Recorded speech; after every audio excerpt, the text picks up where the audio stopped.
Saudara-saudara sekalian, Selamat sahabat Selamat Kopi. sahabat.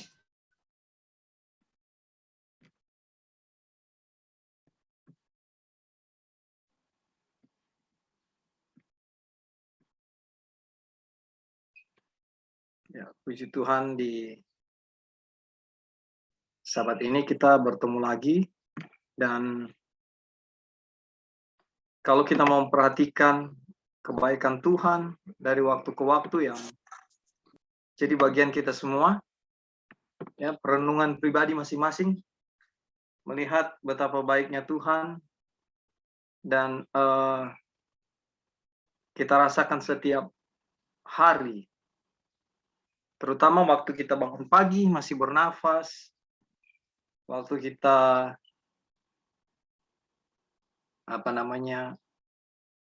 merenungkan betapa ajaibnya Tuhan dengan mengizinkan kita masih bernafas, itu satu hal yang luar biasa.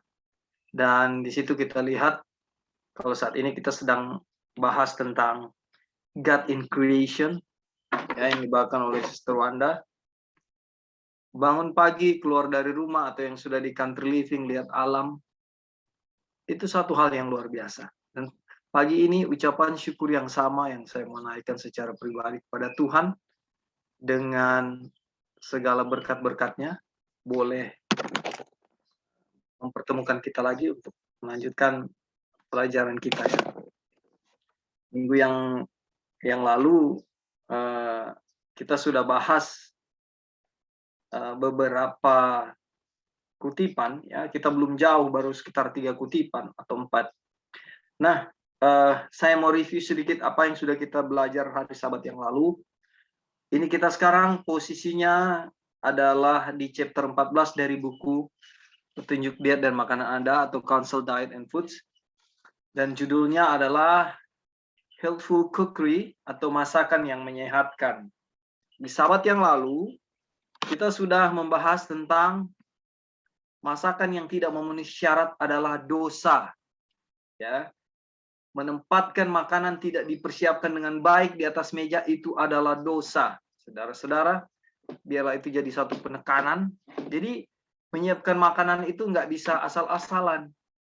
Tidak sekedar ada makanan di atas meja. Tetapi berbicara tentang menyiapkan makanan ini, ya, adalah ya, dalam konteks yang benar, ya, dalam konteks yang memenuhi syarat, adalah tentunya makanan yang nilai gizinya ada, ya.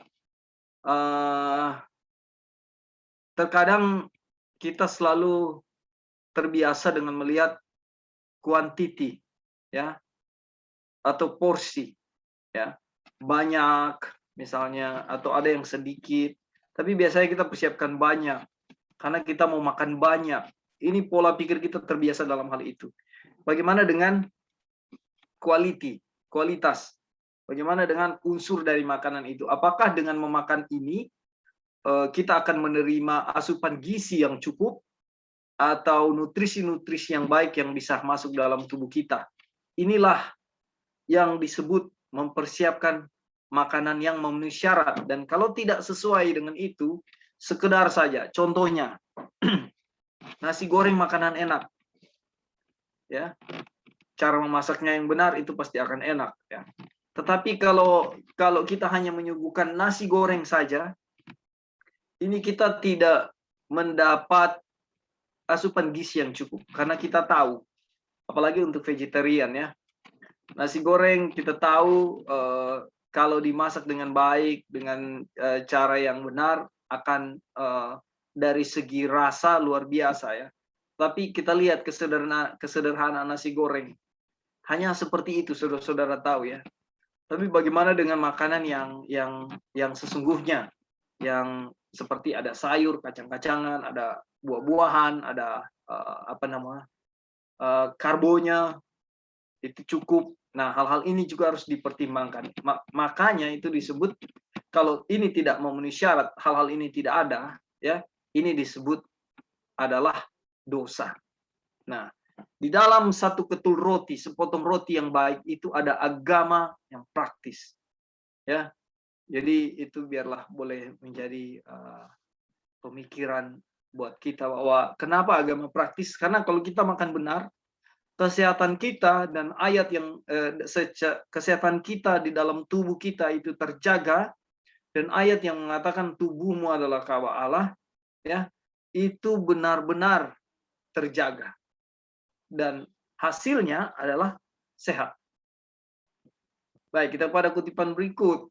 Pengetahuan tentang masak-memasak bernilai 10 talenta. Saudara-saudara, kita jangan di kutipan ini bilang janganlah pekerjaan masak-memasak itu dipandang sebagai suatu hal perbudakan. Jadi orang-orang yang masak di dapur itu budak, ya, atau itu hanya pekerjaan sepele. Ini tidak boleh dianggap seperti itu, ya. Memasak mungkin dianggap kurang diminati dibanding beberapa bidang pekerjaan lainnya. Tidak banyak yang mau sekolah jadi koki. Tidak banyak, ya. Tetapi pada kenyataannya ini adalah ilmu yang nilainya di atas semua ilmu yang lain. Ini nilai masak-memasak ini ilmunya lebih tinggi daripada objek-objek pekerjaan lain selain memasak, ya. Dia sangat menghargai, ya. Demikianlah Tuhan memandang persiapan makanan sehat. Nah, dia sangat menghargai, Tuhan sangat menghargai mereka yang melakukan pelayanan dengan setia dalam menyiapkan makanan yang sehat dan enak. Kalau kita melakukan hal ini, mempersiapkan selalu makanan yang sehat, enak, ini adalah satu hal yang Tuhan sangat hargai. Dan bakat ini harus dianggap sama nilainya dengan 10 talenta. Jadi nggak boleh pandang enteng tukang-tukang masak, nggak boleh pandang enteng koki-koki. Kita nggak boleh anggap mereka itu rendah, ya. Kita tidak bisa menganggap mereka itu hanya melakukan pekerjaan sepele. Ini pekerjaan, melalui pelajaran ini kita lihat bahwa pekerjaan ini nilainya jauh lebih tinggi daripada pekerjaan-pekerjaan yang lain. Juru masak atau koki itu pantas dihormati, ya. Di sini Ellen G. White berikan dia punya statement bahwa dia menghargai penjahitnya, dia menghargai yang sering menyalin, ya, menyalin buku-bukunya, ya. Dan tapi dia dikatakan tetapi juru masak saya, ya, menempati tempat paling penting di antara para pembantu di keluarga saya, ya. Karena dia apa? Dia menyiapkan makanan, ya, yang untuk menopang kehidupan dan untuk menyehatkan otak, tulang, dan otot. Ini yang dipersiapkan oleh juru masak di dapur. Dan Ellen G. White memberikan penghargaan yang tinggi, ya. Beberapa orang yang belajar menjadi penjahit, juru ketik, korektor, memegang buku, atau guru sekolah menganggap diri mereka terlalu aristokrat untuk disosialisasikan dengan juru masak. Jadi orang-orang ini, ya, itu penjahit, juru ketik, kolektor, bendahara mungkin, guru sekolah, mereka itu tidak mau disamakan dengan juru masak level mereka. Jadi mereka menganggap bahwa sorry, kita beda level gitu, ya. Nah, ide-ide yang pemahaman seperti ini sudah merasuki semua kelas masyarakat bahwa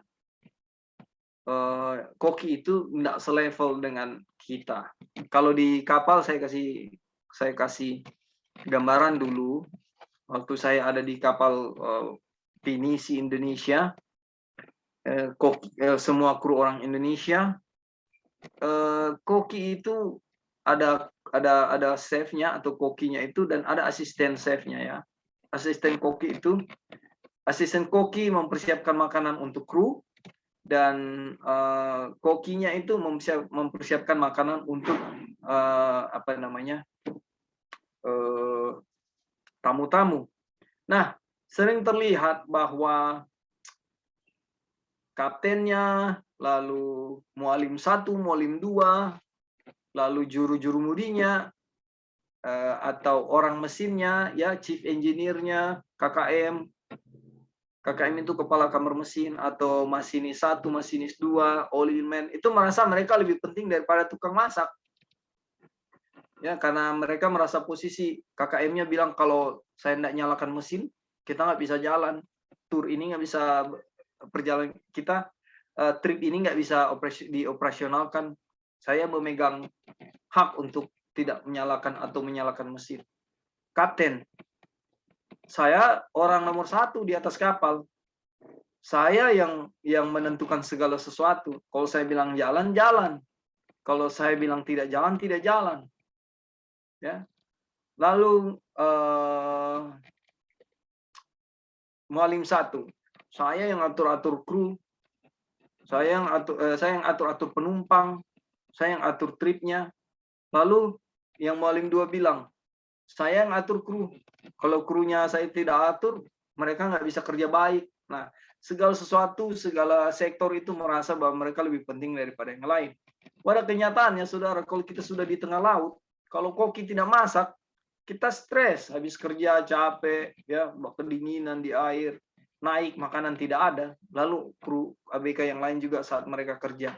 Jadi ini mau bilang bahwa pekerjaan koki ini sangat penting.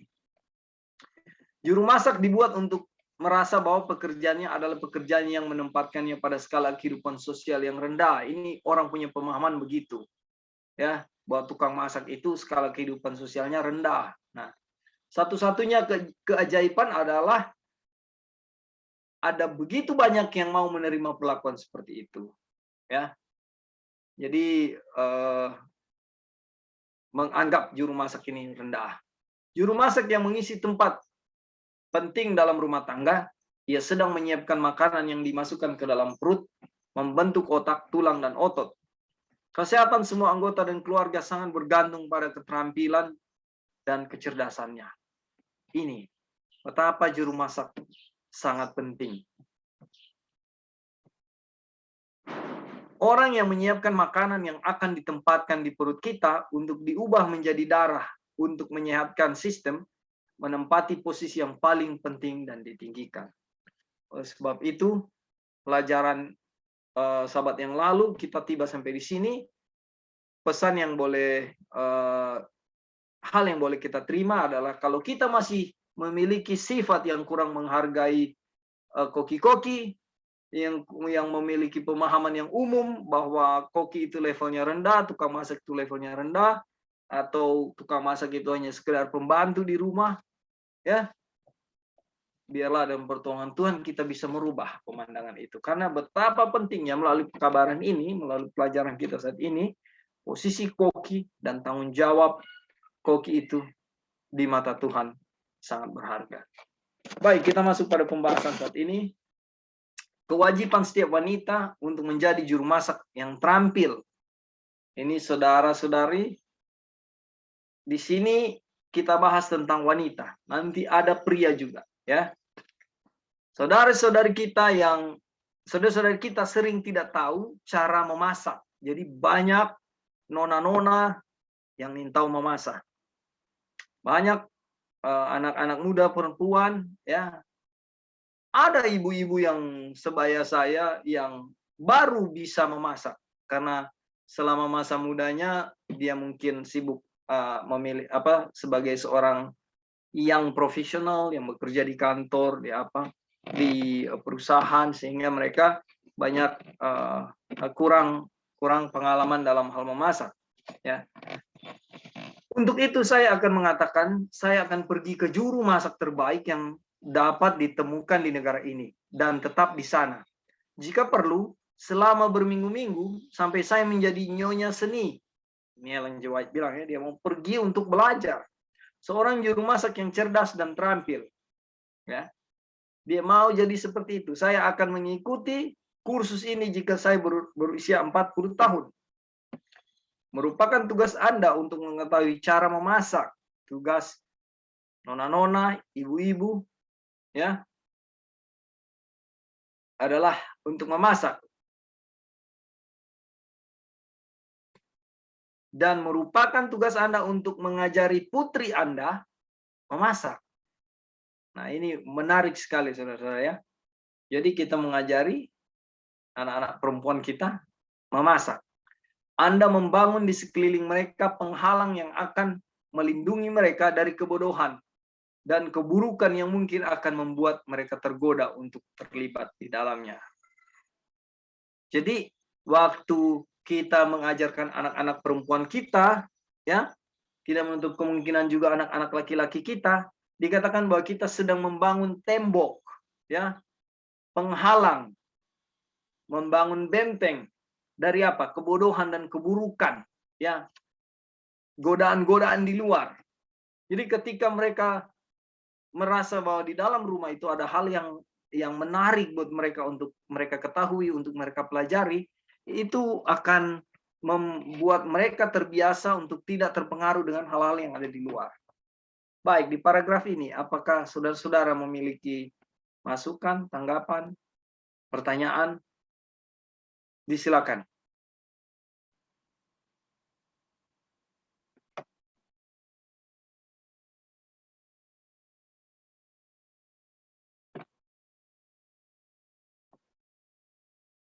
Oke, kalau belum ada, kita akan. Halo, Dolphin.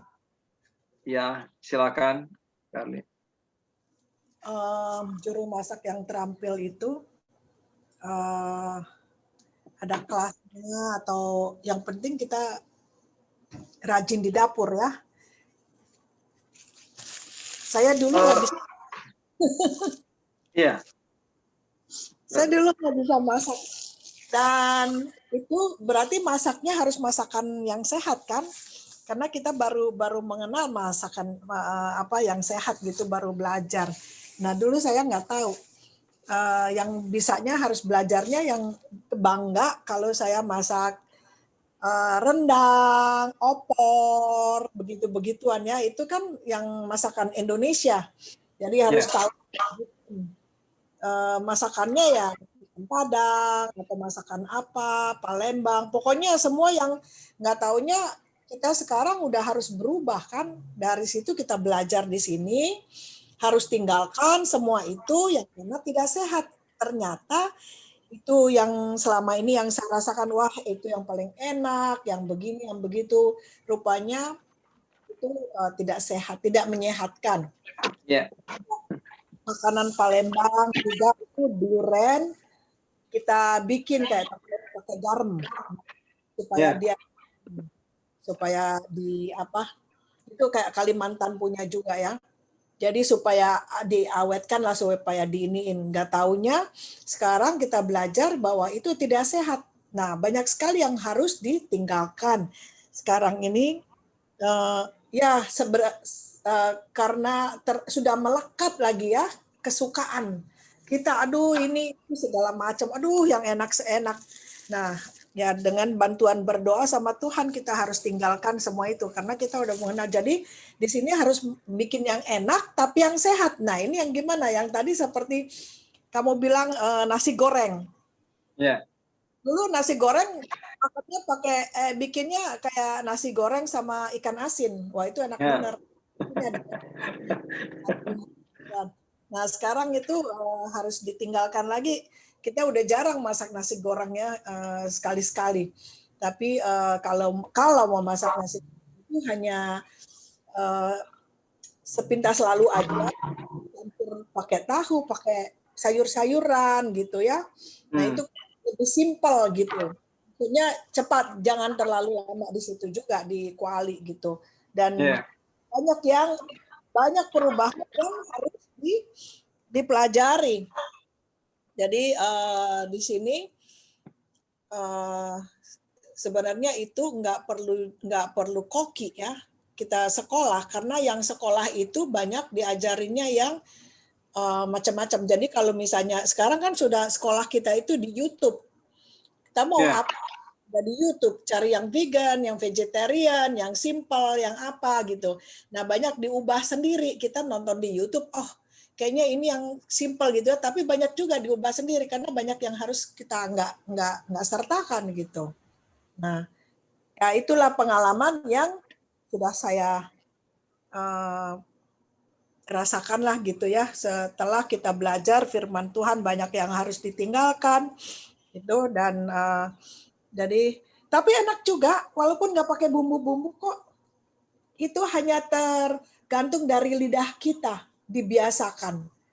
Jadi biasanya biasa memang nggak pakai bumbu, hanya sedikit aja garam, ya udah itu cukup. Tapi kalau misalnya kita udah biasa garam yang ini ya, yang banyak, jadi kita tambah lama tambah mau terus gitu. Nggak taunya badannya sudah kena penyakit, sudah darah tinggi. Karena apa? Udah kebanyakan garam. Cuma cerita pengalaman aja. Baik, terima kasih Carly untuk sharingnya. Jadi kalau bicara rajin di dapur, iya itu wajib, apalagi perempuan ya. Yang Carly bilang tadi bahwa Carly terbiasa dengan makanan-makanan yang dulu ya, daging-daging dan ahli memasak hal itu. Tapi sekarang datang kepada makanan yang sehat itu bagaimana? Nah, betul sekali. Jadi kita banyak tutorial melalui YouTube ya, dan merupakan satu kebanggaan, puji Tuhan kita memiliki saudara kita ya, Sister Lucy, juga ada Tania, mereka ahli sekali dalam masak-memasak vegan ya, vegetarian, dan saya percaya bahwa mereka sangat terbuka untuk share resep-resep ya, makanan-makanan sehat ini. Jadi kita tinggal menghubungi mereka. Karena dulu waktu mereka ada di sini 2 tahun lalu, mereka, saya ingat Lucy sering buat mengajak kita untuk cooking class, dan ini sangat menarik sekali, kami semua terlibat, dan dia menunjukkan juga, mengajarkan kita juga alat-alat masak yang benar, yang baik, yang sehat, itu bagian daripada cooking class waktu itu. Nah, tinggal kita mau atau tidak. Sekarang sudah banyak. Kalau dulu Ellen G. White bilang dia akan pergi ke satu kota yang memiliki mungkin cooking class yang terbaik, dia akan belajar di sana berminggu-minggu sampai dia paham betul.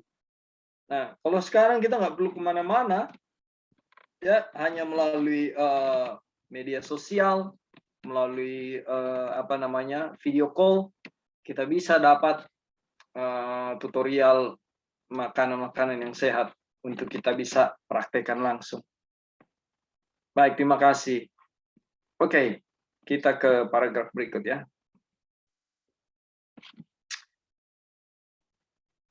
Carly bisa baca ini yang 373? Oke. Untuk mempelajari cara memasak, wanita harus belajar dan kemudian dengan sabar mengurangi apa yang mereka pelajari untuk dipraktekkan. Dengan sabar mengurangi ya, jadi mengurangi yang mereka pelajari untuk dipraktekkan. Orang-orang menderita karena mereka tidak mau bersusah payah melakukan ini. Saya berkata seperti itu, ini adalah waktu bagi kita untuk membangkitkan energi kita yang tidak aktif dan memberitahu diri kita sendiri. Jangan menyangka waktu yang terbuang percuma untuk memperoleh pengetahuan dan pengalaman yang menyeluruh dalam menyiapkan makanan yang sehat dan enak. Habis itu ya. Tidak peduli berapa lama pengalaman yang kita miliki dalam memasak. Jika kita masih memiliki tanggung jawab sebuah keluarga, adalah tugas kita untuk mempelajari cara merawat mereka dengan benar. Mau ada diberi komentarnya? Jadi yang seperti tadi yang saya, pengalaman saya.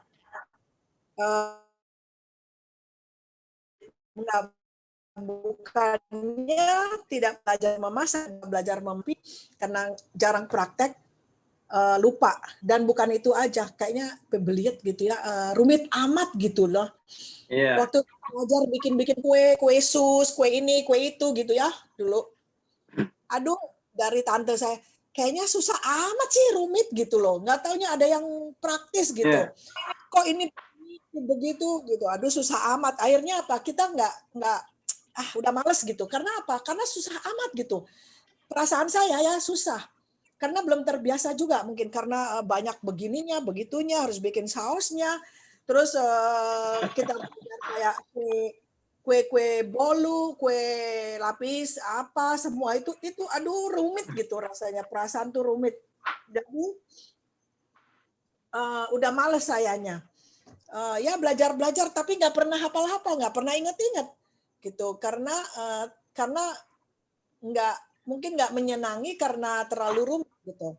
Nah, Ya. waktu tambah lama saya belajar masak itu bukan belajar ya, nanya-nanya gimana sih ini, oh ya cobain lihat di YouTube, baru tahu semenjak saya di Oregon. Dan saya nyoba-nyoba ini itu dan makin lama rupanya harus ditinggalinnya banyak juga dan waktu itu sudah ninggalin banyak dan sekarang masih banyak lagi yang ditinggalkan gitu ya.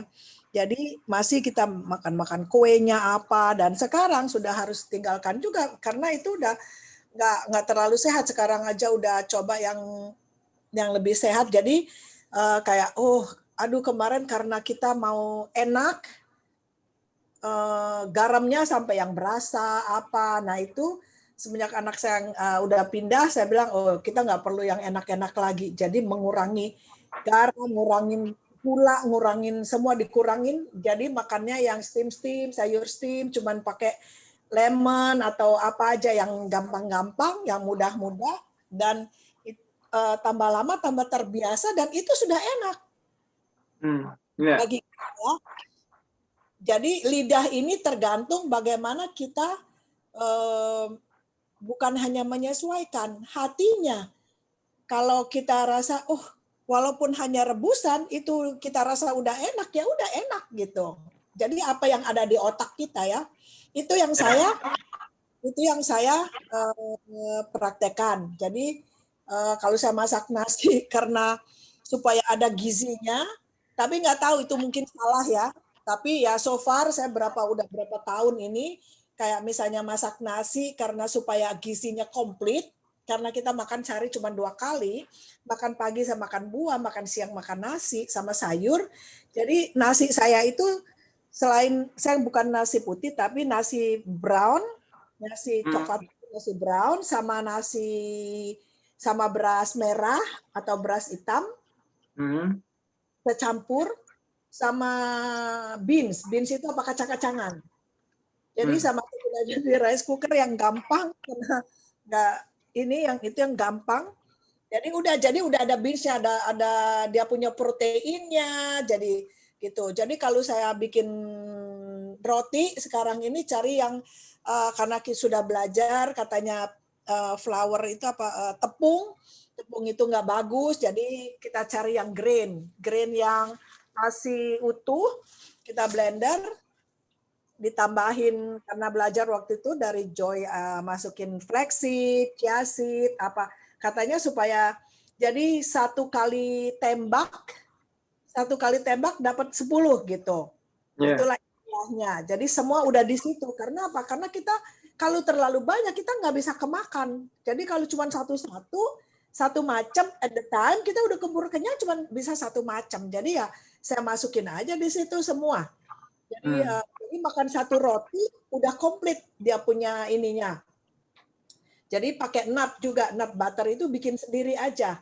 Jadi kayak almond di chopper gitu sampai lembut, jadi seperti spread gitu ya untuk itu. Nah taruh di atas roti. Jadi roti satu dia udah cukup kenyang, tapi udah ada ininya, sudah ada omeganya 3, 6 udah ada semua gitu. Nah karena saya combine begitu, karena nggak tahu mau yang gimana karena saya nggak bisa masak gitu ya. Nah itulah dan lebih praktis dan juga nggak banyak waktu yang dihabiskan untuk memasak karena habis waktu kita untuk memasak itu ya mau sampai berapa macam atau apa. Nah siangnya itu hanya kayak makan sayur-sayur mentah campur sayur yang di steam juga, yang dikukus gitu ya, yang nggak bisa jadi dikukus gitu. Nah, hanya gitu. Jadi ada garamnya, tapi nggak terlalu banyak lagi gitu. Ya. Tapi saya udah kebanyakan garam lagi nih. Jadi kalau udah biasa nggak banyak garam, pas makan garam itu lidahnya langsung nyeri gitu Lain ya. ya. Lengket dia punya garamnya itu, dan kepala saya langsung sakit gitu. Oh, wah. Jadi udah ketahuan. Nah, Nggak boleh banyak garam. ya. Nah, jadi memang harus dengan sabar lagi ya kita memasaknya itu kadang-kadang aduh cuman satu macam yang mau dimasak aja kadang-kadang kita udah nggak sabaran gitu. Lama amat gitu. Jadi saya bagi-bagi aja masaknya. Nah, ini pengalaman yang saya dapat pengalaman. Saya di sini kan dikasih tahu memperoleh pengalaman dan pengalaman yang menyeluruh dalam menyiapkan makanan yang sehat dan enak. Jadi saya Ya. udah cerita itu mengenai itu tadi. Nah, Oke. baik. Terima kasih kali, puji Tuhan ya. Nah, kalau kita lihat di sini paragraf ini, untuk mempelajari cara memasak, wanita harus belajar dan kemudian dengan sabar mengurangi ya apa yang mereka pelajari. Lalu ini untuk dipraktekkan. Jadi tidak hanya belajar aja, baca aja, lalu tidak dipraktekkan. Jadi dikatakan sini kurangi, reduce apa yang mereka yang dipelajari itu lalu datang kepada prakteknya. Ya, jadi nggak cuma baca-baca, lihat tutorial, tapi nggak pernah praktek-praktek. Itu kurangi katanya langsung kepada praktek. Nah itu. Lalu pengalaman Carly itu bagus sekali. Pada akhirnya sudah jadi tahu sendiri bahwa garam nggak boleh lebih garam karena itu akan membuat sakit. Nah, dikatakan Ellen G. White apa namanya ini kalau untuk mematikan energi Anda yang tidak aktif ya. Banyak orang-orang menderita karena mereka tidak mau bersusah payah melakukan hal ini. Jadi Ellen G. White bilang kalau kita dulu kemarin-kemarin masih ogah-ogahan, masih malas, sekarang waktunya kita bangkitkan energi ya untuk diaktifkan kembali ya untuk belajar lebih banyak tentang masakan-masakan yang benar, masakan-masakan yang baik. Supaya daripada banyak waktu yang terbuang percuma ya. Nah, kita lihat di bawah ini. Tidak peduli berapa lama pengalaman yang Anda miliki dalam memasak. Ya, jika Anda masih memiliki tanggung jawab sebuah keluarga, adalah tugas Anda untuk mempelajari cara merawat mereka dengan benar. Kadang-kadang ada ibu-ibu yang tukang ngomel atau Baba Veto bilang, aduh kita capek masak, baru rumah masih berantakan,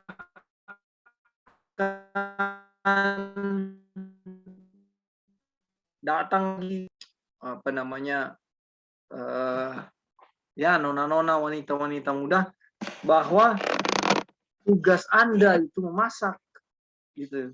Jadi jangan pernah mengeluh. Nah, yang harus dibuat itu adalah sekelilingmu, anak-anak atau suami untuk menyokong Anda, membantu Anda dalam ya pakai yang bisa dilakukan sehubungan dengan masak-memasak ya. Kalau saya pengalaman secara pribadi, kalau saya yang mau ambil tugas untuk memasak, saya biasanya tidak mau ada orang di dapur. Saya suruh istri saya keluar, saya yang masak sendiri karena lebih nyaman buat saya untuk melakukannya daripada ada banyak ya. Tapi saya minta tanggung jawab dari istri bahwa tolong persiapkan mejanya atau mungkin bersih-bersihkan rempah-rempahnya, hanya sebatas itu. Tapi ketika semua ready, saya yang melakukannya. Ini apa namanya, hal yang saya memasak ada hal yang saya senangi juga ya.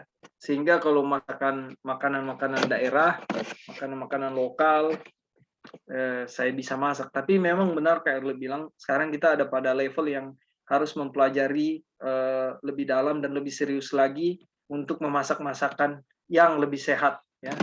Kalau dulu ya kita bikin kalau Carly makanan-makanan Padang, makanan Palembang, kalau kita di sini woku blanga ya, ikan bakar dengan segala racikan bumbu-bumbunya, lalu ya kuah asam pun ada tekniknya, cara masaknya, apalagi tumis sayur, lalu hal-hal seperti itu masakan rumah ya yang ada di daerah kita. Lalu ada masakan-masakan macam-macam dikasih bumbu-bumbu RW ya, ayam dikasih bumbu RW dan segala macam itu. Lalu ada masakan yang kita buat di bambu ya, daging ditaruh di bambu, ayam atau cakalang, tuna. Ini hal-hal yang bisa kita lakukan semasa itu. Tapi sekarang kita tidak merujuk kepada makan-makan seperti itu lagi ya. Oke, kita masuk kepada kutipan berikut. Ada saudara yang tertarik untuk mau baca ini? Kak Opin. Ya, Joy, silakan. Joy. Ya, sorry sebelum baca, boleh kita kasih komentar yang di atas, Kak? Silakan. Oh ya, ini ya. Jadi yang ini, in order.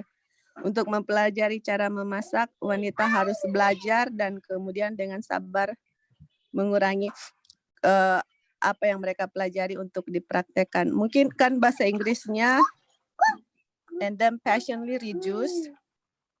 Mungkin dia punya translate yang lebih tepat itu mungkin Kak, reduce itu juga bisa menuruni. Ya. Jadi apa yang mereka belajar, mereka kasih turunkan kepada misalnya anak atau orang lain atau siapa saja yang mau belajar. Jadi kalau dengan sabar mengurangi itu kayaknya kurang tepat. Menurunkan apa yang mereka pelajari untuk dipraktekkan.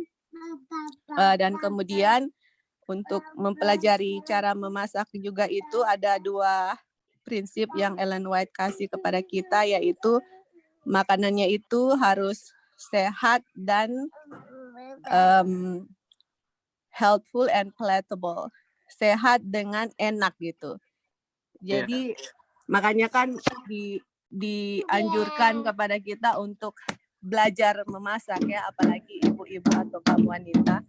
Dan makanan yang kita pelajari itu adalah sehat dan juga enak gitu. Jadi untuk jadi orang bilang vegan atau vegetarian itu bukan satu makan makanan yang nggak enak gitu. Itu enak sekali.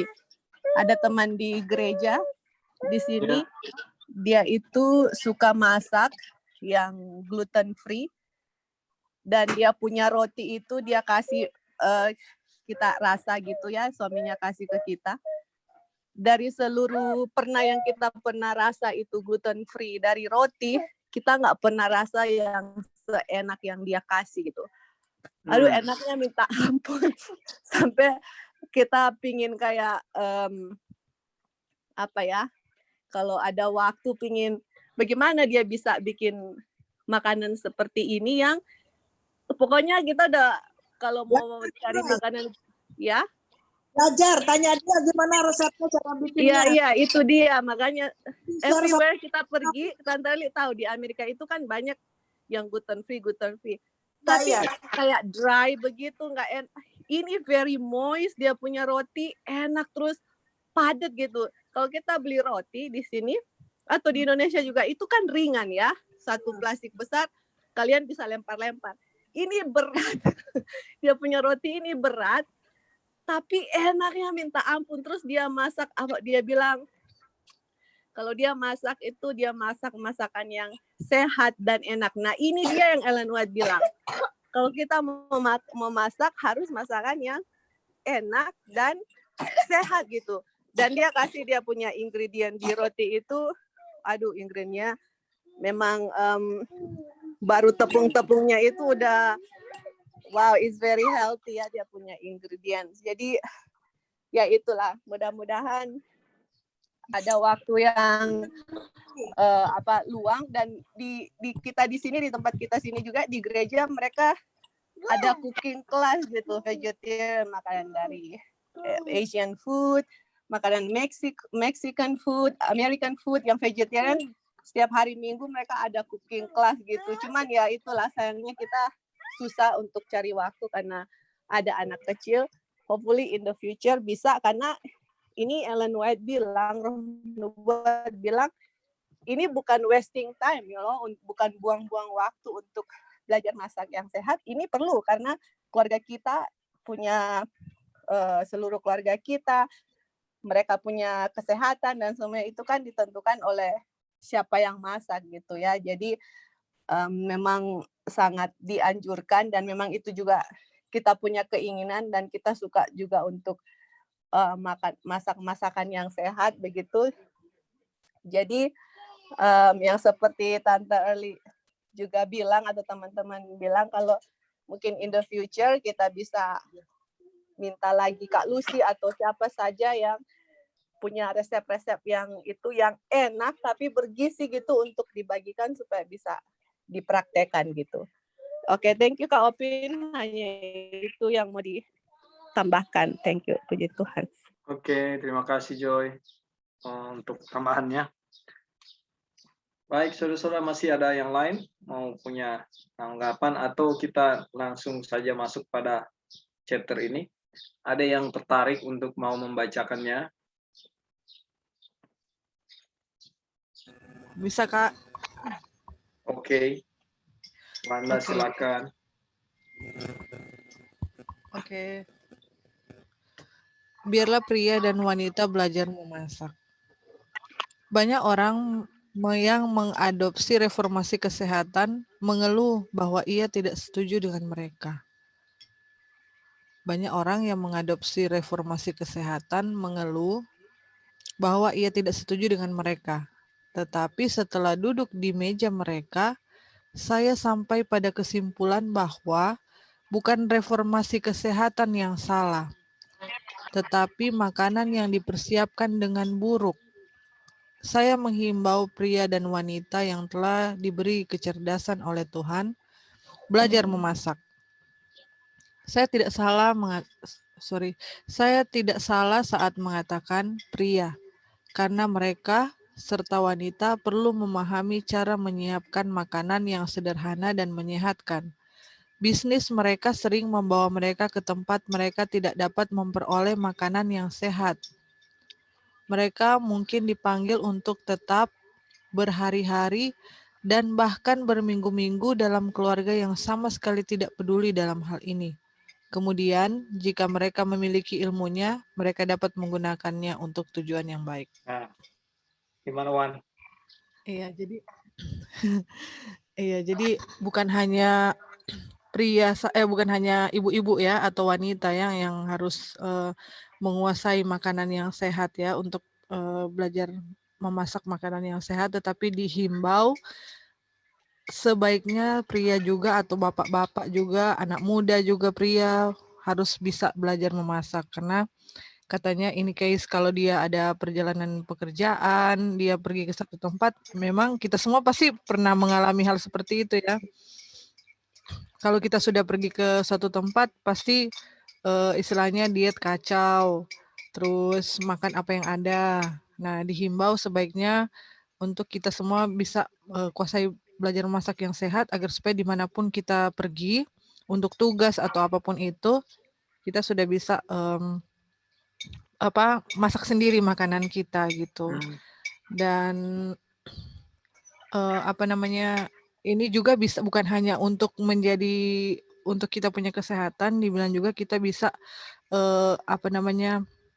membagi ilmunya kepada orang lain, memperkenalkan kepada mereka dengan pola makan yang sehat. Kira-kira seperti itu, Kak. Thank you. Terima kasih Wan ya atas penekanannya dan tambahan sudah baca juga. Jadi kita lihat, saya mau ulangi sedikit. Orang-orang yang mau melakukan reformasi kesehatan, dia mengeluh ya bahwa mungkin hal-hal yang sehubungan dengan reformasi kesehatan ini tidak mereka tidak setuju dengan hal itu. Nah, Ellen G. White waktu dia temukan bahwa yang salah adalah bukan sistem dari reformasi kesehatan tersebut, tetapi apa di sini? Makanan dipersiapkan dengan buruk. Nah, ini asal-asalan. Barusan yang kayak Wanda bilang ya. Nah, di sini Tuhan mau bilang bahwa pria dan wanita yang sudah diberikan kecerdasan, belajarlah memasak. Kenapa wanita? Kenapa pria? Karena wanita ya sudah paten begitu ya. Tapi kenapa pria? Karena kita perlu memahami cara menyiapkan makanan yang sederhana dan menyehatkan. Kalau laki-laki pergi bekerja ya, melakukan bisnis di tempat kita pergi itu ya, kita tidak dapat memperoleh makanan yang sehat. Memang kalau sudah mau jajan-jajan di luar, kalau harus makan di luar itu sebenarnya secara pribadi saya melihat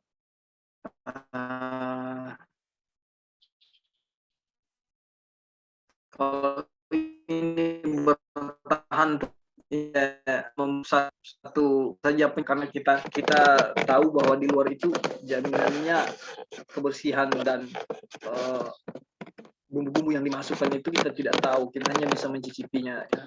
Jadi perlu juga buat pria-pria belajar masakan yang sehat, lalu kita bisa tahu cara menyiapkannya juga ya. Ini penting dan ini dianjurkan. Jadi bukan cuma hanya wanita saja ya. Oke, ada yang punya pendapat?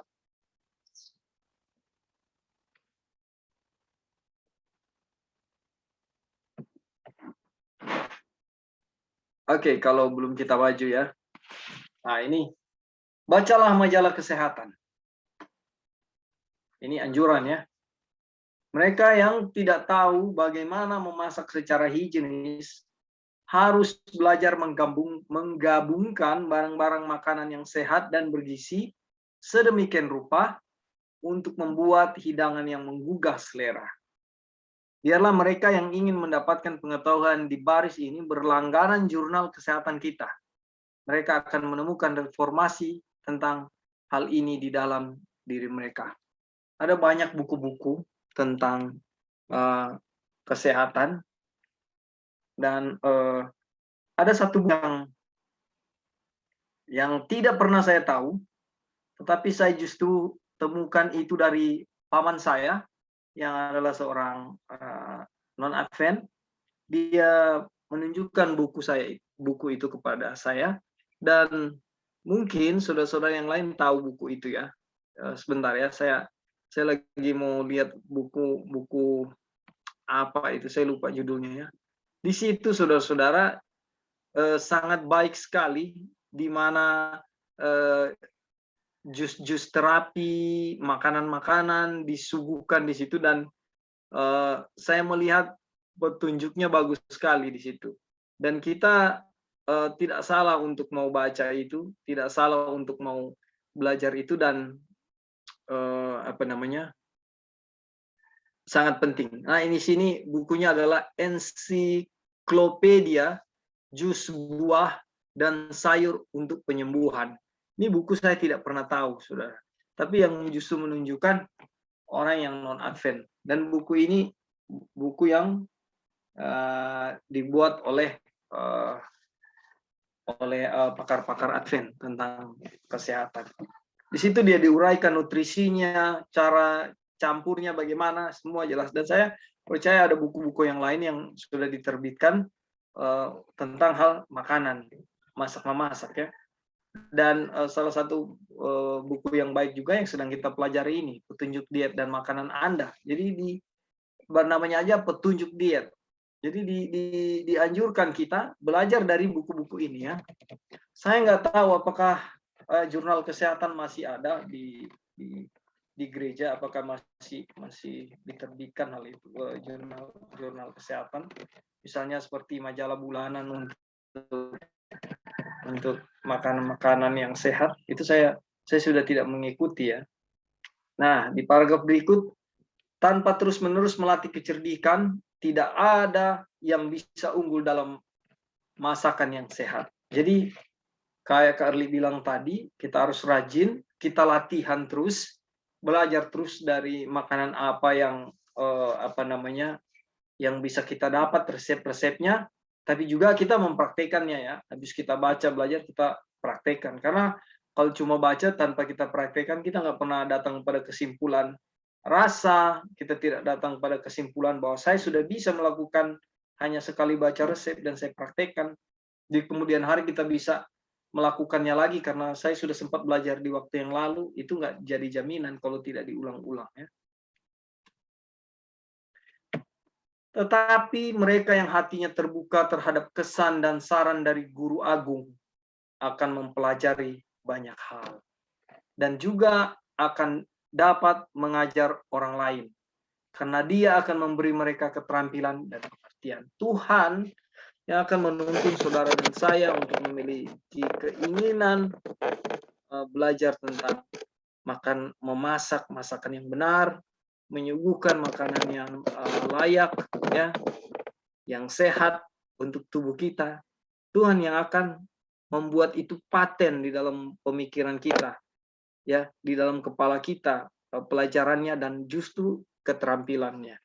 Orang yang sudah belajar dari buku-buku kesehatan, ya, cara-cara memasak yang benar, lalu datang pada praktek membuat satu resep, itu dia akan tertanam di dalam hati dan pikiran kita, ya, dan Tuhan yang menolong itu, dan ini menjadi satu keterampilan. Dan Tuhan yang akan membuat itu. Ya, contoh saya lihat sendiri ya, Sister Lucy ya, yang mahir dalam hal-hal ini.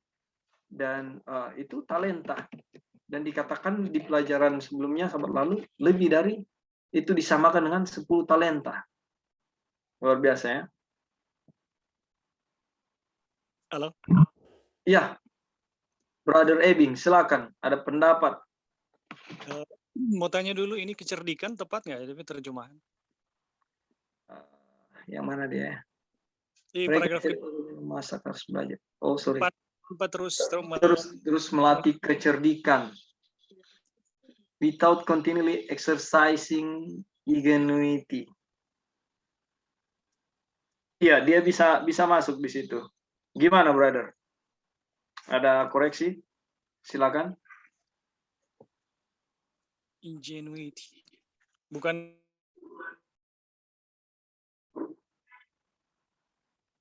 kecerdasan ini. Iya, dia kecerdasan juga. Dia kecerdikan, kecerdasan, bisa juga kepintaran, sama itu. Oh iya. Kalau cerdas sih lebih ke apa ya, taktik. Kalau cerdas kan ya, kalau cerdik lebih kepada kepada apa namanya? Negatif kayaknya ya. Tapi kita bisa ganti, tidak masalah.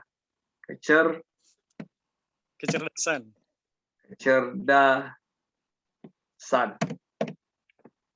Tidak masalah karena pengertiannya sama dan cuma kalau betul juga yang brother Ebing bilang, kalau cerdik itu lebih kayak ke suatu hal yang taktik ya. Dan kalau cerdas lebih alami kepada karakter kayaknya ya. Kurang lebih seperti itu. Kecerdasan.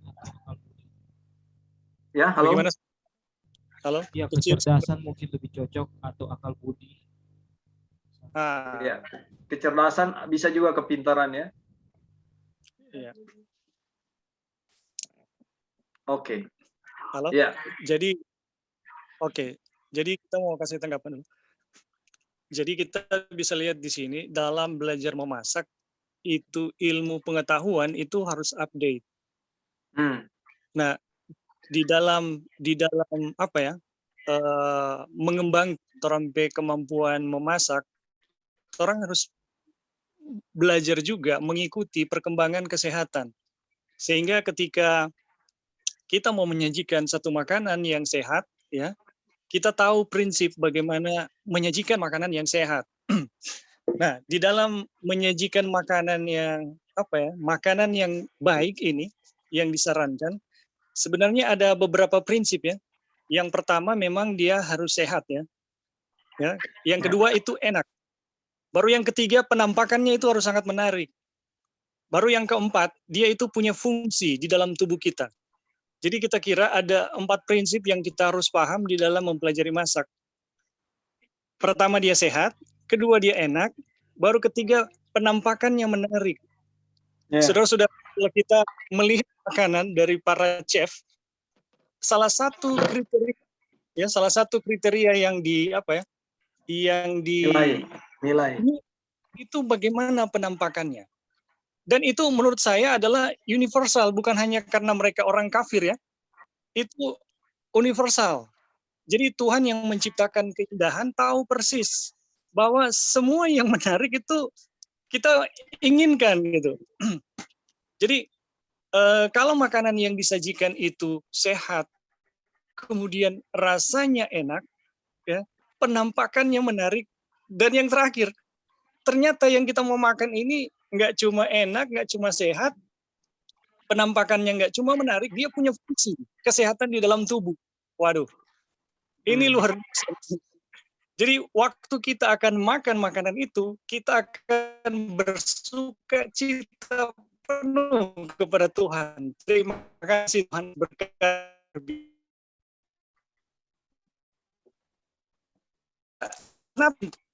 Penting ada orang setelah masukkan karena prinsip reformasinya, tetapi justru karena penyajian masakannya.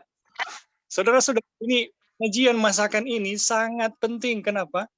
Karena hati yang keras itu kalau kita menyajikan makanan yang sehat, makanan yang baik gitu.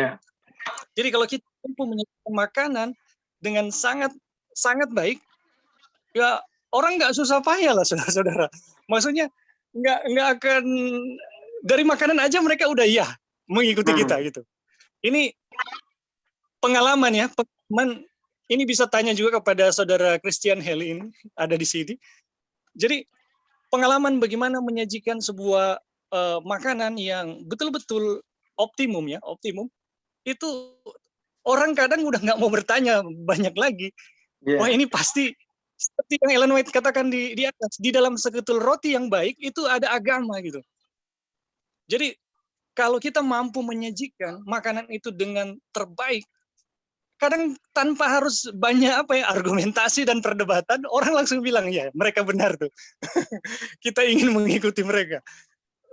Jadi saudara-saudara, ini yang saya alami ya di lapangan-lapangan pelayanan.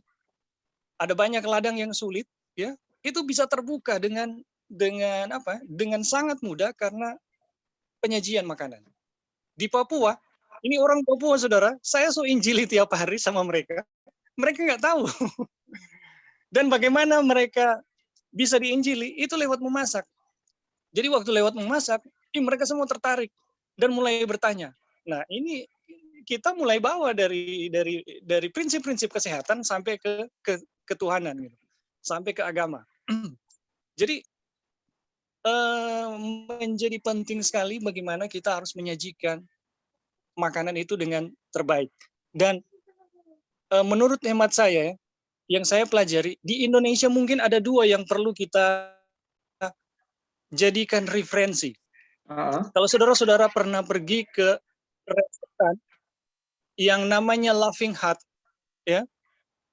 Orang yang di Jawa itu pasti tahu ini. Laughing Hut itu menurut saya harus jadi referensi. Kita bisa tiru mereka. Itu bagaimana mereka menyajikan makanan itu sehat, menarik, kemudian pokoknya bagus sekali lah gitu. Dan yang kedua adalah Buddha Maitreya. Nah, orang-orang Buddha Maitreya ini mereka juga mampu menyajikan makanan dengan dengan sehat, menarik, pokoknya kualitasnya bagus gitu. Nah, di sini juga ada Christian Heli, mungkin bisa berbagi. Mereka makanan sehat dan kesehatan. Di sini juga ada Laughing Hut. Jadi, ya. Di sini juga ada Laughing Hut. Laughing Hut ini yang saya adalah gerakan internasional ya. Iya, dari Korea. Jadi yang bergerak secara internasional, yang makanannya kita bisa bilang ini standar lah gitu, dunia ya.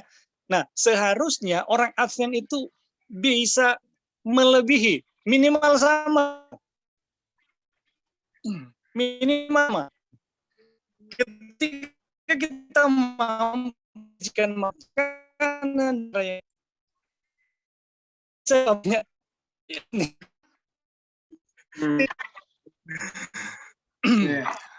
Itu saja dulu, terima kasih atas kesempatan. Oke, terima kasih Brother Ebi. Masih ada yang lain punya masukan, pendapat sebelum kita ke paragraf ini? Ada yang punya hal-hal yang boleh disampaikan, silakan ya. Halo Kak Alvin. Ya, Joy, silakan Joy. Nggak ada tambahan, cuman mau tanya, Ebing bilang Brother Heli mau berbagi, apakah Brother Heli bisa bagi atau punya pengalaman mungkin bisa bagi-bagi. Namanya apa tadi? Christian ya? Apa? Heli Christian. Heli Christian. Heli, iya. Kebetulan mungkin ada di. Iya. Sahabat teman-teman. Silakan. Ini kebetulan puji Tuhan bisa bergabung Sahabat. karena baru pulang kampung, jadi tidak bergereja, jadi di rumah saja bersama anak-anak sama istri. Ya. Kebetulan bisa gabung ini. Puji Tuhan. Jadi pengalaman yang disampaikan Ebing itu memang cukup berarti sih di dalam. Kebetulan saya di dunia kesehatan, khususnya penjual bahan makanan lah di tempat kerja saya itu, termasuk pekerjaan dan pelayanan di sana itu ada banyak hal pengalaman tentang pelanggan yang memang dikatakan teman-teman tadi di awal tentang gluten free, ya itu yang baru booming sekarang di Solo untuk yang gluten free itu, karena kecenderungan banyak yang mengalami sakit penyakit yang harus dipaksa untuk makan makanan yang gluten free. Tapi yang jadi masalah adalah kami sempat akhirnya sediakan bahan, kemudian kami buka di satu mall begitu, satu acara untuk pelanggan-pelanggan atau teman-teman yang bisa memasak yang gluten free dengan bahan yang kami berikan. Salah satunya bahan yang memang gluten free itu yang memang hemat di tempat kami adalah dari singkong, yaitu dari tepung mokaf. Jadi ada banyak bahan yang kami berikan dan mereka berkarya di sana, dan ada istilahnya ada hadiah lah yang diberikan untuk apa istilahnya hasil dari karya mereka ini. Tapi yang jadi persoalan adalah bahan ini yang disampaikan bahwa untuk mendapatkan 4 prinsip yang Ebing katakan itu memang cukup sulit. Ada banyak bahan-bahan sehat, tetapi memang memang perlu belajar yang banyak untuk menyediakan enak. Memang makanannya banyak yang good looking, kemudian bahannya baik, sehat, kemudian cara mengolahnya juga baik dan bersih gitu. Cuma untuk rasa memang perlu banyak latihan terus gitu. Karena itu satu bahan yang mungkin nggak umum untuk kita makan gitu. Dan kan biasanya kalau roti kan ada bikin kue, khususnya kue ini yang paling susah dicari itu. Jadi orang yang diabetes, cancer, kemudian yang intoleran gluten itu kan butuh makan makanan yang memang bahannya khusus, dan kalaupun bisa dapat murah itu harus bebas dari telur, bebas dari gula putih gitu. Dan itu cukup sulit gitu. Dan kami sampai sekarang pun itu belum dapat makanan yang memang terjangkau di dalam hal ekonominya, karena kami ingin menjangkau masyarakat yang menengah ke bawah gitu. Karena memang dari bahannya pun kami akui itu kami bisa dapatkan itu yang premium gitu. Tidak semua orang bisa membelinya gitu. Nah, tapi puji Tuhannya kami sempat datangkan ada juru masak dari Enan Malaysia, kemudian ada juru masak dari Bandung, Bogor, Malang itu ada beberapa hal-hal tambahan-tambahan yang memang perlu diadakan dan perlu untuk kita sama-sama mengerti gitu. Karena kalau kita hanya sharing secara lokal mungkin agak susah. Makanya bersyukurnya sekarang ini dunia media sosial itu cukup banyak dan banyak yang bisa kita dapatkan, nggak terlalu susah sih. Cuma memang pengulangan di dalam seperti yang dikatakan brother tadi, pengulangan di dalam kita memasak membuat kue itu yang prinsip yang harus dilakukan. Karena kalau hanya sekali, kayak kemarin kami adakan di mall itu memang bagus sekali, tapi ketika kami rasa itu, bagi saya yang dari kecil sampai dewasa ini seringnya mengkonsumsi makanan roti-roti yang pakai gula putih, kemudian telur, itu memang nggak bisa dapatkan rasa yang sama gitu. Dan kalau memang nggak dibiasakan makan makanan yang sehat seperti yang seharusnya, yang dikatakan di prinsip ini memang cukup susah gitu. Karena lidah kami, lidah kita, lidah orang-orang pelanggan semuanya itu sudah dinina-bobokkan dengan makanan yang enak dari kecilnya gitu. Dan ketika kita berubah ke prinsip yang sehat, itu kalau rasanya jauh dari yang biasa kita makan, nah itu yang memang perlu pembelajaran. Seperti Laughing Heart itu memang cukup bagus konsepnya. Kemudian di Solo ini kami juga berniat sebenarnya untuk membuat restoran untuk bikin kue itu. Cuma kami belum dapatkan tempat yang strategis dan cocok untuk itu. Karena kami pengen juga memberikan satu konsep makanan yang sehat, sederhana, murah, dan semua orang bisa membeli gitu.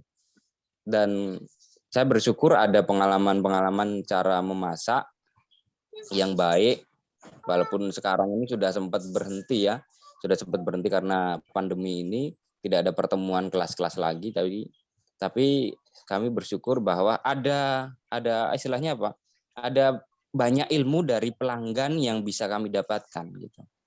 Dan ini cukup bagi saya.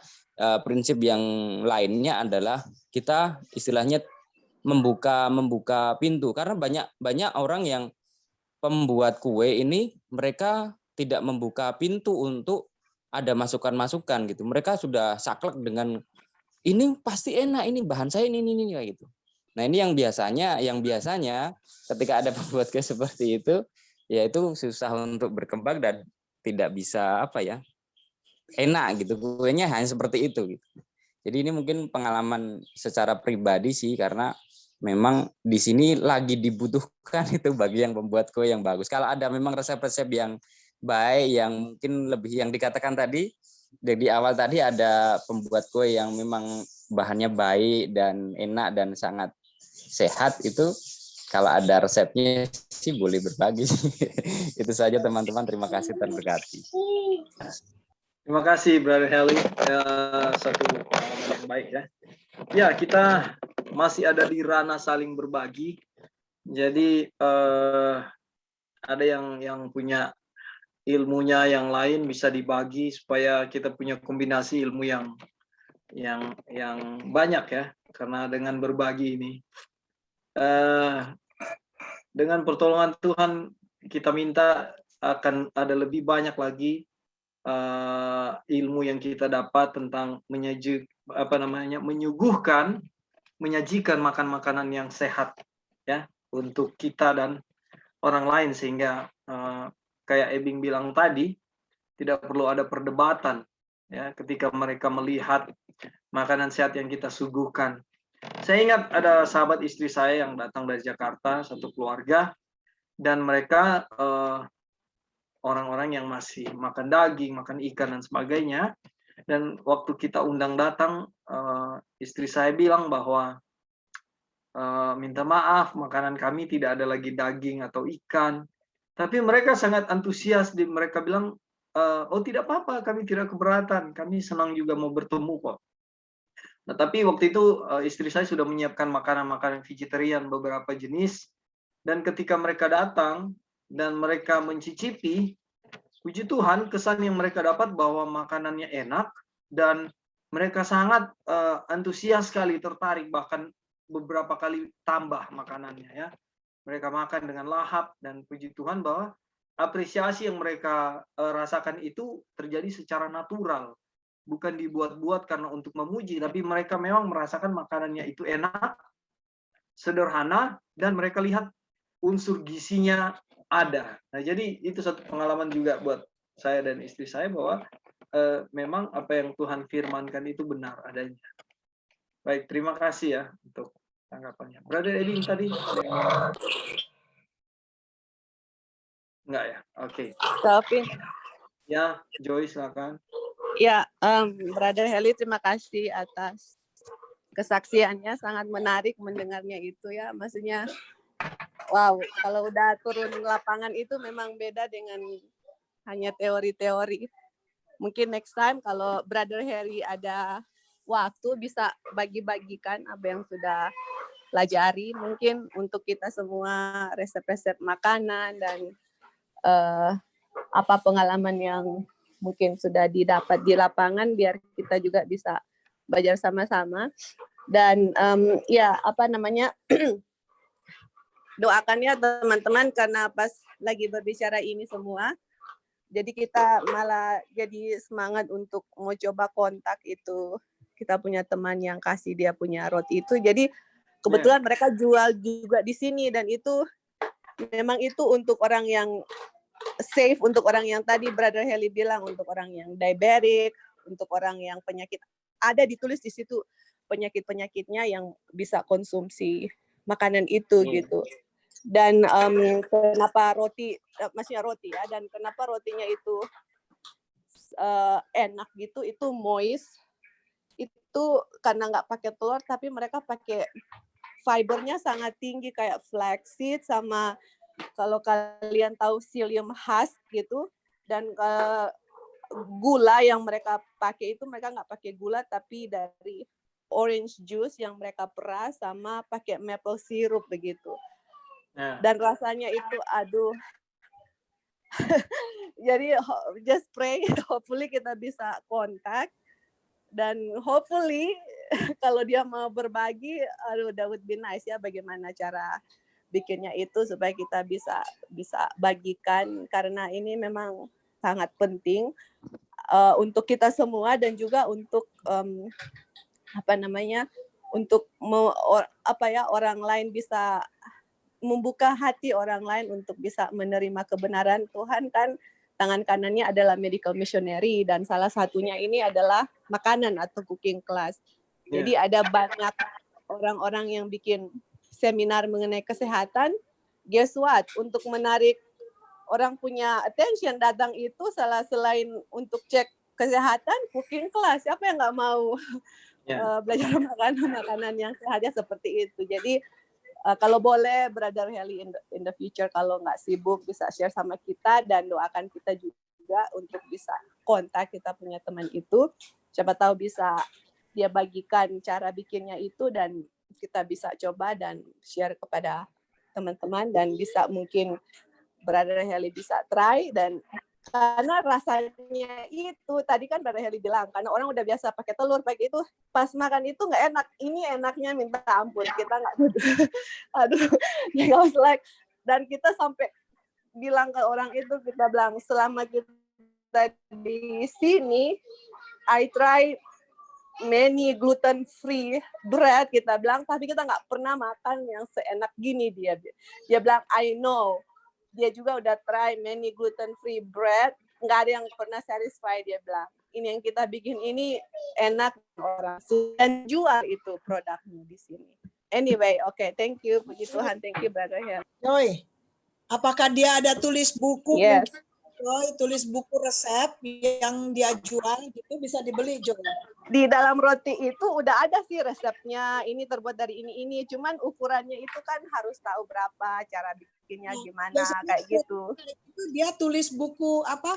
Jual bukunya gitu, jual buku resepnya. Tanya sama dia kalau dia jual buku.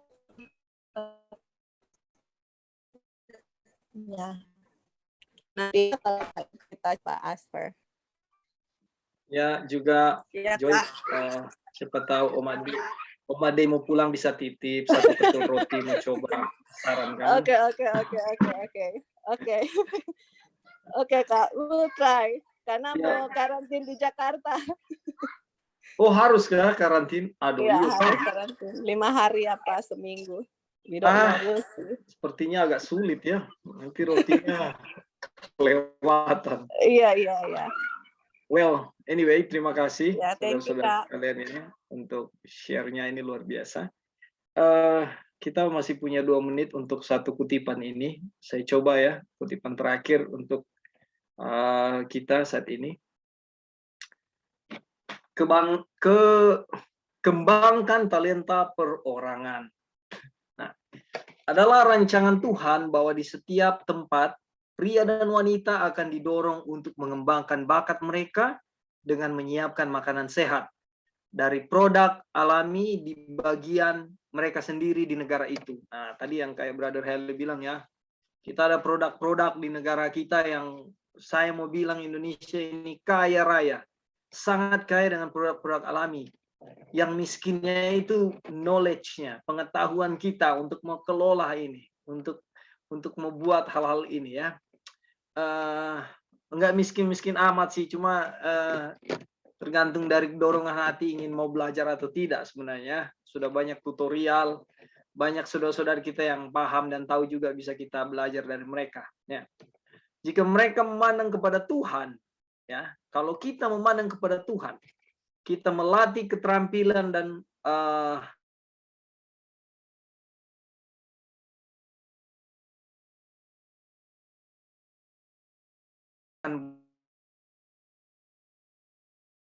saudara-saudara kepada Tuhan. Jadi ini juga makanya Kak Erli bilang tadi di awal ini sulit, kok di mana saya harus belajar ya. Saudara-saudara, ini makanya saya selalu bilang bahwa mata rantai kebenaran itu tidak ada yang putus. Ya.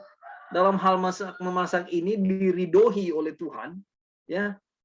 Dan kita harus bergantung juga kepada Dia supaya di bawah bimbingan rohnya kita bisa belajar, ya, belajar produk-produk alami ini, bagaimana kita bisa mengembangkannya untuk jadi makanan yang sehat. Jadi dalam hal ini pun, kalau kita anggap hal ini hal kecil atau sepele, ya, sebenarnya tidak bisa juga dibilang seperti itu. Ketergantungan kita kepada Tuhan itu harus besar juga, harus ada juga. Ya, karena ini hal penting. Dengan demikian, mereka akan dapat mengajar orang miskin bagaimana menyediakan makanan bagi diri mereka sendiri yang akan menggantikan daging. Saudara, kenapa di sini dibilang orang miskin? Saya melihat bahasa Inggrisnya ya. They will learn how to prepare natural products. They will teach the poor how to provide themselves with food that will take the place of the flesh meat. Saudara-saudara, kita tahu bahwa orang-orang di dalam konteks miskin ini adalah orang-orang yang mungkin tidak sanggup membeli bahan-bahan daging, karena kita tahu daging mahal ya, atau jenis makanan yang selain vegetarian ya. Vegetarian juga sebenarnya mahal saudara-saudara, atau vegan bahan-bahannya ya. Tetapi kita dikelilingi oleh, kayak saya percaya di Jawa ya, saya pernah di sana. Kesuburan tanah di Jawa itu sama persis dengan ada yang di Sulawesi Utara ya. Di Sulawesi kita sama, karena apa, jenis-jenis tumbuhan yang ada di sana ada sama kita di sini. Di Bali waktu saya tinggal di sana, saya kaget ada gedi di sana dan subur sekali gedi, daun gedi itu, dan itu posisinya ada di gereja. Jadi kalau kami kangen untuk makan gedi, saya lari ke gereja yang jaraknya cuma 1,5 kilo dari rumah. Saya ke situ, saya permisi dengan kostor, saya ambil gedi dan bawa ke rumah, kita masak, karena gedi tidak jual di pasar ya kalau di Bali. Nah, tapi bahwa produk-produk alami ini di Indonesia ada banyak, dan cara kita menyajikan dan membuatnya itu menjadi satu makanan yang enak dan menarik, kayak Ebing bilang tadi, dari segi penampilan makanan itu, ini yang perlu kita kembangkan ya, kan orang lain ya, atau kita juga yang tidak terbiasa memakan makanan yang mewah-mewah ya, kita bisa mengajarkan atau menyuguhkan bahwa hal makanan ini loh, makanan sehat. Ini sederhana loh, ini nggak mahal.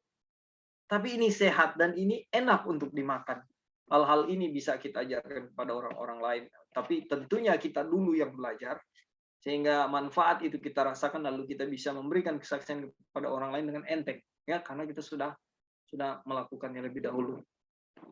Mereka yang dibantu dapat pada gilirannya, ya, dapat mengajar orang lainnya. Pekerjaan seperti itu masih akan dilakukan dengan semangat dan energi yang dikuduskan.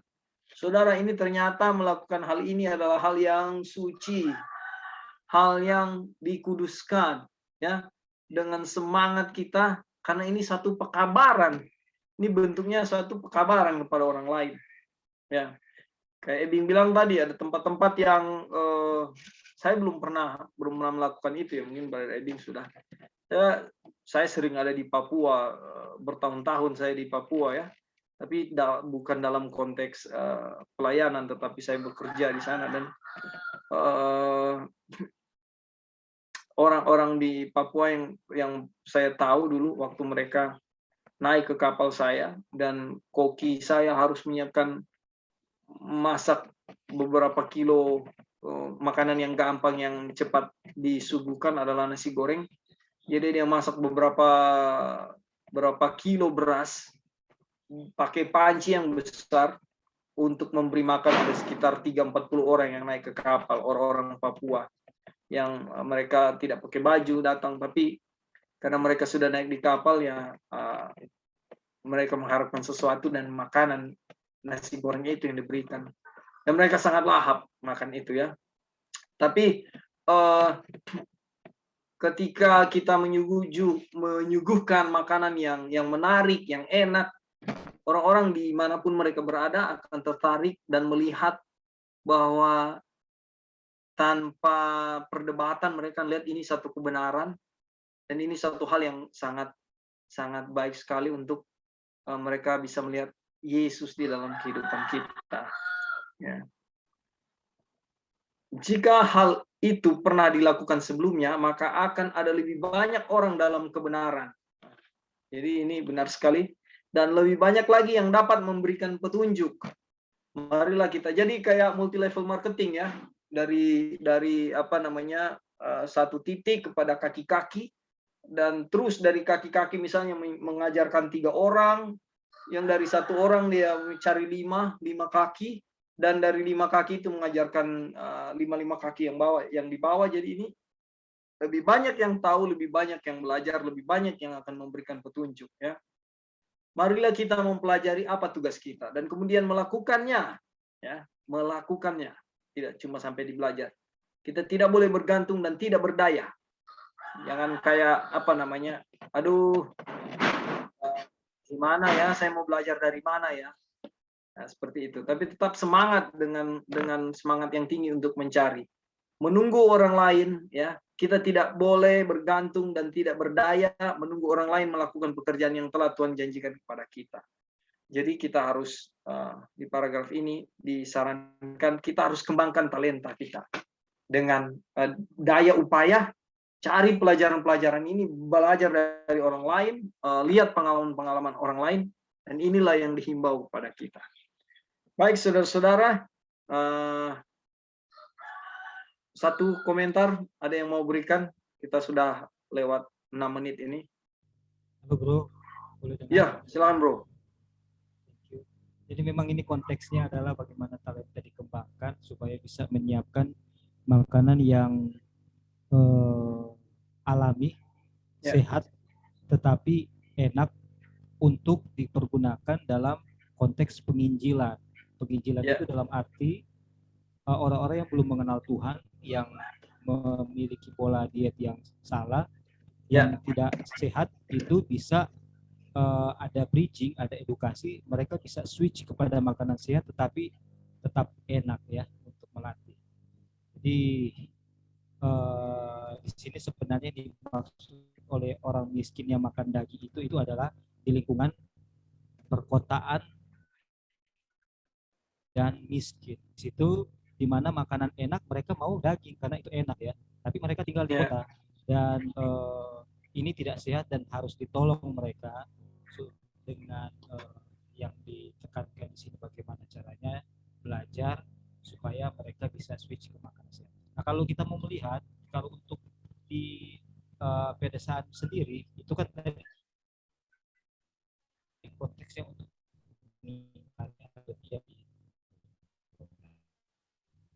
kalau kita melihat misalnya contoh ya punya OI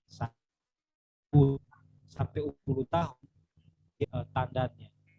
Jadi ini contoh sebenarnya bukan advent ya, bukan advent. Ini contoh sebenarnya seseorang yang sehat, yang kuat gitu ya, sehat dan kuat. Jadi tidak perlu diragukan lagi. Nah sebenarnya kalau buat kita yang memang sudah banyak belajar, ini ada perlu keseimbangan antara enak dalam arti begini. Kalau kita sudah misalnya ubi kayu dicabut hari ini dan direbus hari ini, rasanya beda dengan yang dicabut hari ini direbus besok apalagi lusa. Kemudian ini cuma contoh ya, contoh kasus untuk internal. Kemudian kalau kita makan pada saat kita habis papacol, itu ubi kayu itu lebih enak DP rasa dibandingkan waktu orang di kota dengan aktivitas cuma di belakang meja atau kurang keluar keringat. Dia punya rasa beda.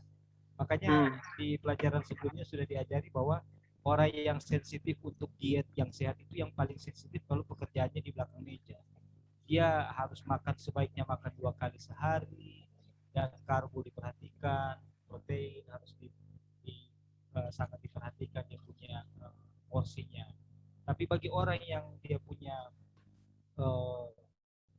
aktivitas itu fisik itu tidak terlalu sensitif.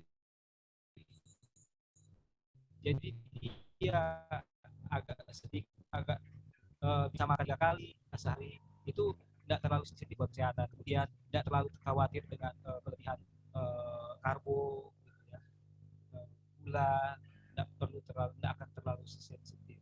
Jadi memang konteks ini perlu kita lihat bahwa dalam rangka untuk medical missionary untuk saudara-saudari kita yang misalnya masih di kota dan kemudian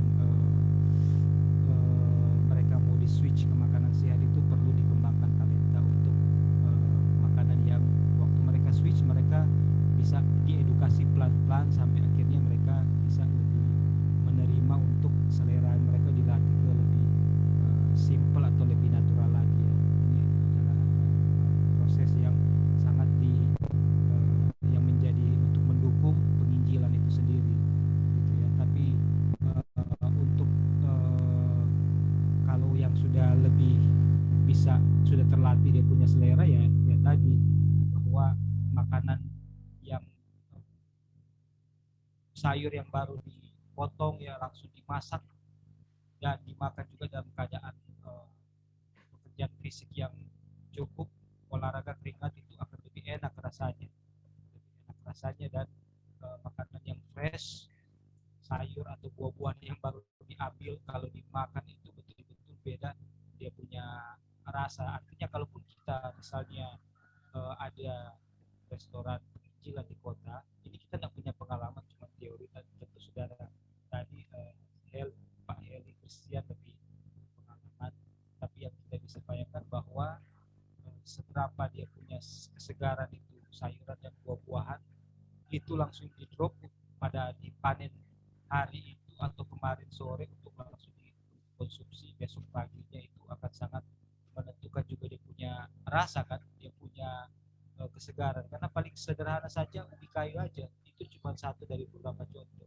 Ubi kayu kalau dicabut hari ini dimakan besok sudah berkurang dia punya kelegitan, apalagi lusa itu masih masuk di akal, belum ada tanda-tanda cacat, tapi sudah semakin berkurang. Hari ketiga itu sudah mulai ada yang keras-keras begini. Tapi waktu baru dicabut dan direbus atau dikukus, waduh itu betul-betul enak sekali ya. Jadi dia punya kesegaran dari bahan, kualitas dari bahan itu sendiri juga sangat mempengaruhi kita, apalagi kita menghidupkan pola new start, di mana ada exercise, ada keringat, kena sinar matahari, itu makanan terasa akan lebih enak lagi.